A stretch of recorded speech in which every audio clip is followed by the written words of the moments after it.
Ada banyak cerita di Vision Plus Original Series. Download sekarang.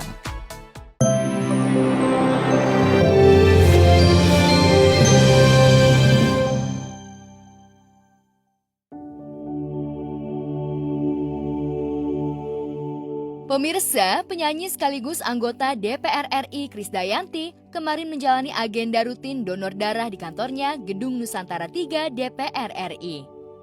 Wanita yang karib disapa KD ini memang sudah dinobatkan menjadi Duta Donor Darah DPR RI. Sejak dirinya dilantik 2019 lalu, KD pun selalu menginisiasi kegiatan donor darah secara rutin.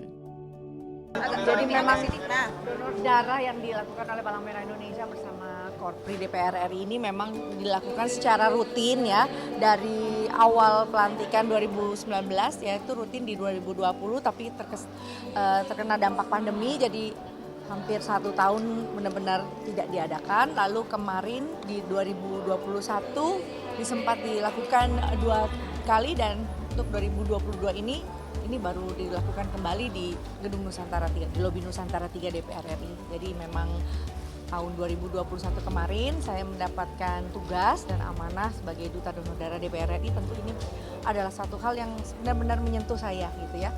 Beda rasanya dengan duta olahraga atau duta apapun ya yang biasa dicanangkan, tapi satu hal yang dapat menggerakkan hati nurani kita sebagai manusia untuk membantu sesama. Buat saya cara ini adalah hal yang paling sederhana, paling murah, tapi kita ikut berkontribusi untuk membantu manusia lain. Dalam acara yang dibuat, KD sendiri juga ikut berkontribusi mendonor darah. KD juga mengajak masyarakat untuk ikut berpartisipasi dalam kegiatan kemanusiaan tersebut. Pertama kali ada keinginan dalam diri saya sendiri untuk mendonor. Jadi ini kan hal yang tidak bisa kita paksakan ke orang lain. Jadi memang kalau saya ditugaskan untuk menjadi Duta Donor Darah adalah saya dipercaya untuk bisa menggerakkan orang lain. Mungkin itu hal kecil, tapi buat saya ini satu hal yang sangat besar artinya untuk saya. Karena jiwa sosial itu harus terus kita gelorakan, karena kita tahu bahwa stok darah kita juga di PMI Jakarta juga menyusut karena pandemi kemarin.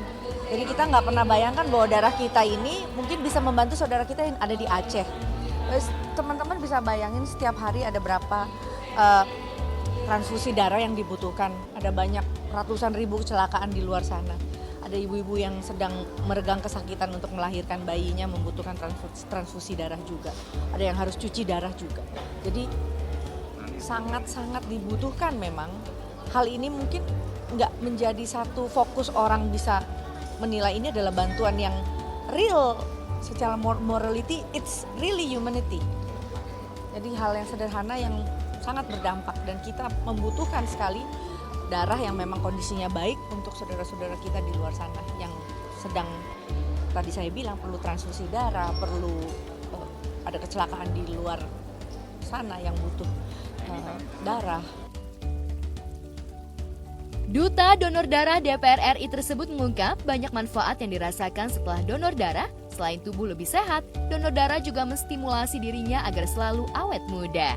Jadi mungkin orang khawatir ya, yang namanya darah diambil itu pasti akan buat lemes dan lain-lain.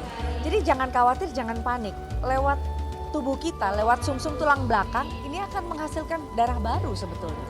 Jadi regenerasi sel, regenerasi darah baru yang akan justru membuat kita akan jauh jadi lebih stimulate kesehatan kita secara baik ya, lalu mendeteksi kalau ada penyakit secara dini juga lebih kelihatan, efektivitas jantung dan juga kolesterol juga baik ya. Tadi yang saya bilang di depan juga akan membuat menstimulate kita jauh jadi lebih awet muda, dan memang efek-efek lainnya adalah ya dalam 2 minggu darah baru kita akan muncul, regenerasi sel, regenerasi darah baru itu akan timbul. Jadi saya sih mungkin kalau eksplor rasanya bagaimana ya jadi jauh lebih segar sih ya. Cuman wajar kalau orang lain mungkin takut, ada indikasi lemas dan lain-lain, tapi sama sekali itu nggak saya temukan. Jadi usia 17 sampai 64 tahun, tapi kalau darahnya bagus dan rajin untuk donor darah, darah untuk usia atas nggak boleh bebas sampai kapan aja. Jadi 17 tahun. Lalu ya cukup asupan gizi, makan yang cukup, istirahat cukup. Itu aja, simple sih syaratnya. Saya rutin karena sebelum di DPR juga saya dari SMA tuh memang kan sering paskibraka dan lain-lain. Jadi kegiatan-kegiatan sosial saya juga sangat banyak. Jadi buat saya gerakan ini terus menjadi satu kedisiplinan.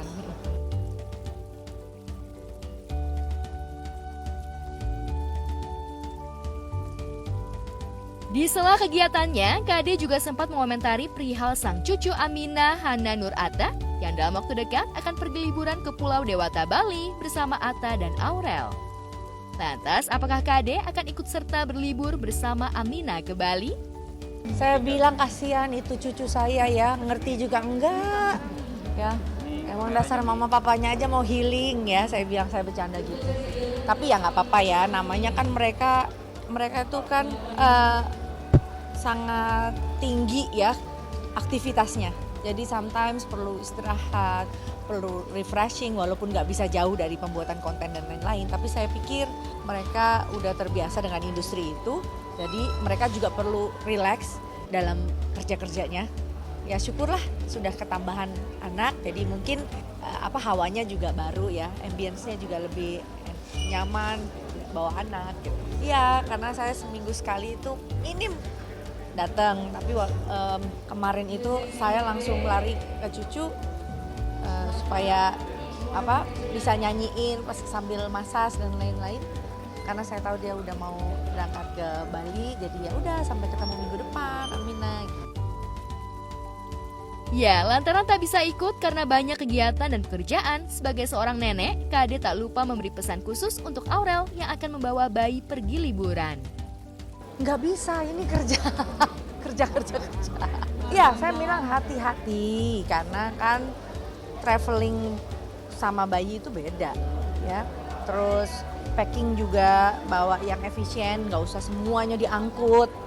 Lalu kalau di atas pesawat biasain take off sama landing tuh kalau bisa dalam posisi dia nyusu ya. Gitu karena supaya nggak pas bumpy mereka nggak sakit.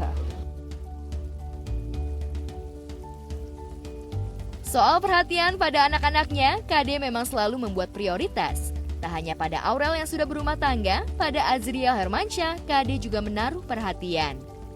Salah satunya soal hubungan asmara Azriel dengan Sarah Menzel. Kade mengungkap banyak hal positif yang ia lihat dari hubungan Azriel dan Sarah. Lantas benarkah Kade sudah merestui hubungan Azriel dan Sarah jika ingin menyusul jejak Aurel menikah di usia muda? Enggak lah ya, kalau Azriel tuh kan masih cinta-cinta gitu. Cuman saya senang ya mereka berdua banyak hal yang positif yang bisa dijalanin. Misalkan belajar bareng atau naik Vespa bareng. Saya selalu hati-hatiin mereka karena dimanapun mereka kan di jalan raya hati-hati ya. Kita nggak tahu ya, anak-anak kan titipan. Jadi ya mudah-mudahan semua ibu-ibu, bapak-bapak semuanya yang lagi menyaksikan acara ini, kita jaga anak-anak kita, insya Allah mereka panjang umur sehat.